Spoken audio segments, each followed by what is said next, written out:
അതെ, നമ്മുടെ കുഞ്ചു നിൽക്കണ കാണുന്നുണ്ടോ ഉത്തരത്തിൽ? ആള് തിരിച്ച് വന്നില്ല കേട്ടോ, ഞങ്ങൾ പോയി കൊണ്ടുവരേണ്ട വന്നു. അപ്പോൾ എന്തായാലും ശരിക്കും എൻ്റെ മകളെ വെള്ളം കുടിപ്പിച്ചു എന്ന് വേണമെങ്കിൽ പറയാം. അവളാണ് ലാസ്റ്റ് മരത്തിൽ കയറി എടുക്കേണ്ട വന്നത്. എന്തായാലും കൂടുതൽ ഡീറ്റെയിൽസ് ഞാൻ നാളെ പറയാം കേട്ടോ. അവൾ തിരിച്ചു വന്നു എന്നുള്ളത് നിങ്ങളെ അറിയിക്കാൻ വേണ്ടി മാത്രമാണ് ഞാൻ ഈ വീഡിയോ ഇട്ടത്. പിന്നെ എൻ്റെ പൊന്നു തക്കുടും തിരിച്ചു വന്നു. എൻ്റെ പൊന്നു തക്കുടും ഇത് എൻ്റെ കയ്യിൽ തന്നെ ഇരിക്കുന്നുണ്ട് കേട്ടോ. കാലിൽ വീക്കമൊക്കെ മാറിയിട്ടുണ്ട്. എവിടെ പോയി ചതഞ്ഞ പോലെയാണ് എനിക്ക് തോന്നുന്നത് കേട്ടോ. അത് വീങ്ങിക്കുന്നത് കണ്ടിരിക്കുന്നുണ്ടോ? ഇന്ന് രാവിലെ മുതൽ വന്നു, പക്ഷേ എങ്കിൽ ഭയങ്കര പേടിയൊക്കെ ആയിട്ട് വീട്ടിനുള്ളിലൊന്നും നിൽക്കണില്ല, ഒറ്റ പോക്ക് പോയതാണ്. വൈകുന്നേരത്ത് വരുമോ എന്നുള്ള കാര്യം തന്നെ സംശയമായിരുന്നു. പിന്നെ എന്നെ കണ്ടതും നേരെ താഴെ ഇറങ്ങി വന്ന് നേരെ വീട്ടിനുള്ളിലേക്ക് വരികയായിരുന്നു.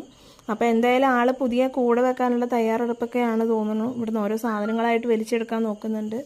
അപ്പോൾ നമ്മുടെ കുഞ്ചു അവിടെ നിന്ന് കൊണ്ടുവന്നപ്പോൾ മേലെ കയറിയതാണ്. അപ്പോൾ എന്തായാലും നാളെ ഫുൾ ഡീറ്റെയിൽസ് നാളെ പറയാം.